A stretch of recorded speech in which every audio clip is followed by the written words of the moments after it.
En este video vamos a ver la estructura de los alfa aminoácidos, es decir, los aminoácidos que forman las proteínas, ver sus propiedades ácido-base y llegar al concepto de punto isoeléctrico y tener una noción de él y ver cómo se comportan los aminoácidos en solución acuosa. Acá vemos la estructura de un alfa aminoácido. El alfa aminoácido tiene un grupo carboxilo,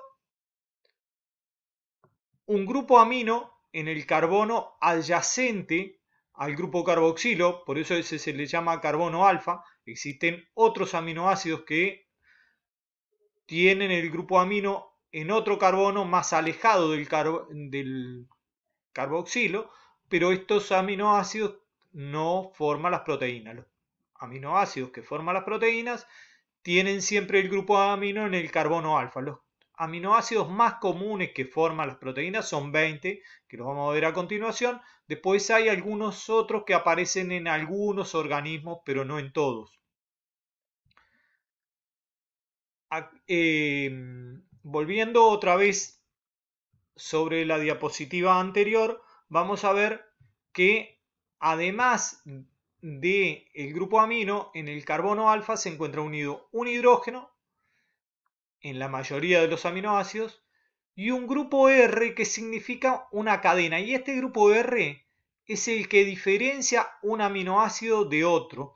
Los 20 aminoácidos que forman las proteínas son iguales en cuanto a su grupo carboxilo, en cuanto a su grupo amino y su ubicación, pero se diferencian en el carbono, en la cadena R, y eso hace la diferencia entre los distintos aminoácidos. Acá yo hice una serie de diapositivas realizada con imágenes tomadas de Bruce, en las que aparece una clasificación, una posible clasificación de los alfa aminoácidos a partir de la estructura que tiene el R, es decir, la cadena lateral.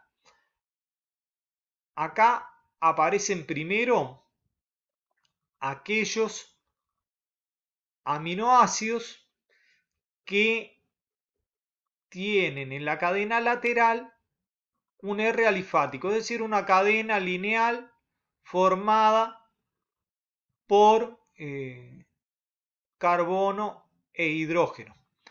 Aclaro que acá hay una diferencia en cómo se presentan los aminoácidos, porque se encuentra ionizado el grupo carboxilo y se encuentra ionizado el grupo amino. Se tomó el criterio, cuando se armó esta tabla, la autora Jurkanis Bruce tomó el criterio de representar los aminoácidos tal como se encuentran en el pH fisiológico, que es 7,03. Y después vamos a ver cómo afecta el pH a las distintas formas en que se pueden encontrar los aminoácidos. Es decir, miren ustedes que tienen el grupo carboxilo, pero está ionizado. Tienen el grupo amino, pero está protonado, tiene un hidrógeno más. Bueno, estos son los R alifáticos. A continuación aparecen los aminoácidos que tienen los R hidroxilados. En todos los casos notamos que se encuentra destacado con un fondo amarillo el R. A continuación vemos los R sulfurados, es decir, aquellos que tienen azufre en esa cadena lateral que distingue un aminoácido del otro. Acá vemos los aminoácidos ácidos, es decir, que tienen otro grupo carboxilo además del grupo carboxilo principal.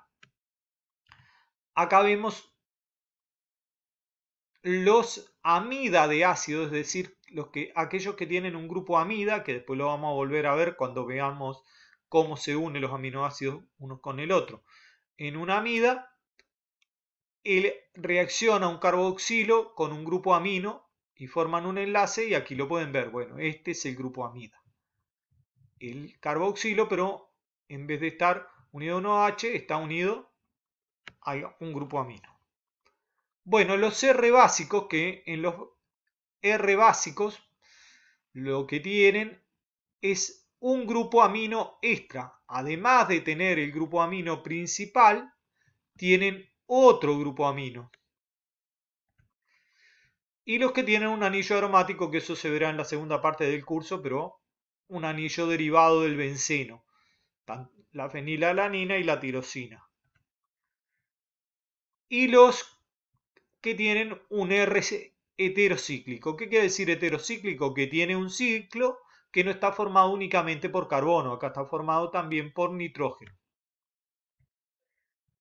Bueno, los aminoácidos que forman las proteínas, si bien nosotros los representamos habitualmente de la manera que se encuentran acá a la izquierda, es decir, en forma neutra, habitualmente no se encuentran en solución acuosa en forma neutra, sino que se encuentran en forma de ion doble, que se le da el nombre de zwitterion, una palabra derivada del alemán, tomada del alemán.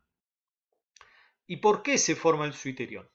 Bueno, porque el grupo carboxilo es muy ácido y tiene tendencia a perder el hidrógeno. Y tiene más tendencia que si fuese un ácido carboxílico normal, porque el grupo amino tiene un nitrógeno que hace que por efecto inductivo ese carbono pierda más fácilmente el hidrógeno.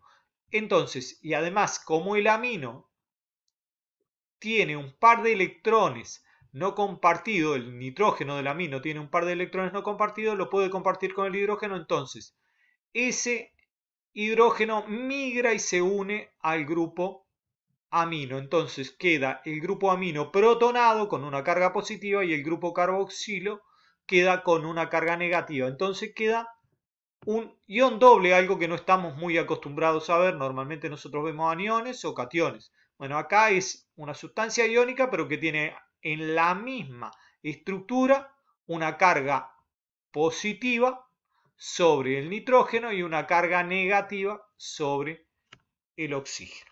Eso determina que tengan ciertas propiedades especiales. Para hablar de esas propiedades especiales, vamos a hablar de un concepto que es el concepto de punto isoeléctrico. La definición de punto isoeléctrico es el valor de pH en el cual un aminoácido no migra hacia el cátodo ni hacia el ánodo por encontrarse en la forma de ion doble. ¿No migra en qué situación? Y bueno, no migra en una situación en que se vaya a realizar una electroforesis. Acá tenemos una representación de un dispositivo para realizar electroforesis que se utiliza para identificar aminoácidos. Esto fue tomado de la página de Biomodel, que yo siempre les recomiendo. Hay una estructura, sobre esa estructura se aplica normalmente un papel en el que se humedece con una solución tampón que se le con cierto valor de pH, una solución buffer. El papel está humedecido con una solución buffer que estabiliza el pH. Entonces, lo que se hace es, se humedece el papel con una muestra de aminoácidos, puede ser un aminoácido, puede ser una mezcla de ellos, y se ve que algunos aminoácidos migran hacia el polo negativo, el cátodo, y otros migran hacia el polo positivo, el ánodo. La definición de cátodo y ánodo es: el ánodo es hacia donde migran los aniones y el cátodo es hacia donde migran los cationes. ¿Por qué migran? Bueno, es lo que vamos a ver a continuación. Dependiendo del valor de pH, va a estar en distintas formas los aminoácidos. Si se encuentran en un pH que está por debajo del punto isoeléctrico, es decir, que es más ácido que el punto isoeléctrico, entonces, ¿qué ocurre? El exceso de cationes hidrógeno, porque si estamos en un medio ácido va a haber un exceso de cationes hidrógeno, neutralizan el grupo carboxilo, neutralizan esta carga del grupo carboxilo. Entonces se va a encontrar como catión. ¿Por qué? Porque sí se neutralizó la carga negativa, pero sigue existiendo la carga positiva sobre el grupo amino. Entonces, este aminoácido en esta forma, a ese valor de pH, migra hacia el cátodo, es decir, hacia el polo negativo. En cambio, si un aminoácido está a un valor de pH que está por encima del punto isoeléctrico, quiere decir que está en un medio más básico que el punto isoeléctrico. Y acá hago la aclaración, no es básico respecto al pH 7, ni ácido respecto al pH 7, sino para cada aminoácido respecto a su punto isoeléctrico, que es característico de cada uno y que después lo vamos a ver en una tablita. Entonces, si un aminoácido se encuentra en una solución que tiene un pH por encima del punto isoeléctrico, entonces como va a tener un exceso de hidroxilos, los hidroxilos reaccionan con el catión que hay, o con la carga positiva, atraen el hidrógeno que está en él unido al nitrógeno y se forma agua. Entonces este grupo amino pasa a ser neutro, que antes tenía carga positiva, pero sigue existiendo la carga negativa del carboxilo, por lo tanto sigue estando, esto queda como anión, y como queda como anión va a migrar hacia el ánodo, es decir, hacia el polo positivo. Bueno, acá tienen los valores de punto isoeléctrico de los distintos aminoácidos, y que después los van a tener, esta misma tablita la van a tener también en la ficha de trabajo en la que tienen los ejercicios sobre el tema.